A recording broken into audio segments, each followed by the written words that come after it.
মোৰ নাম দিব্যি শৰ্মা। ইণ্টেলিস্মাৰ্টত মই ছিনিয়ৰ এক্সিকিউটিভ হিচাপে পাব্লিক ৰিলেশ্যন টীমত কাম কৰি আছোঁ। এই প্ৰতিষ্ঠানটোত কাম কৰাটো মোৰ বাবে এক অসাধাৰণ অভিজ্ঞতা। ইয়াত কেৰিয়াৰ বিকাশৰ যথেষ্ট সুযোগ আছে আৰু প্ৰথম দিনাৰ পৰাই মই শিকিবলৈ, নতুন প্ৰত্যাহ্বান গ্ৰহণ কৰিবলৈ আৰু নিজৰ দক্ষতা বৃদ্ধি কৰিবলৈ বহুতো সুযোগ পাইছোঁ। মোৰ এই যাত্ৰাটো আনন্দময় হৈছে মোৰ সহকৰ্মী আৰু জ্যেষ্ঠসকলৰ বাবে। তেওঁলোকে সদায় সহায় কৰে, উৎসাহ দিয়ে আৰু প্ৰয়োজনৰ সময়ত সমৰ্থন আগবঢ়ায়।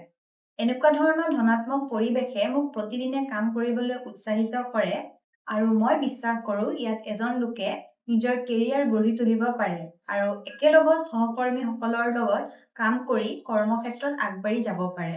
ধন্যবাদ।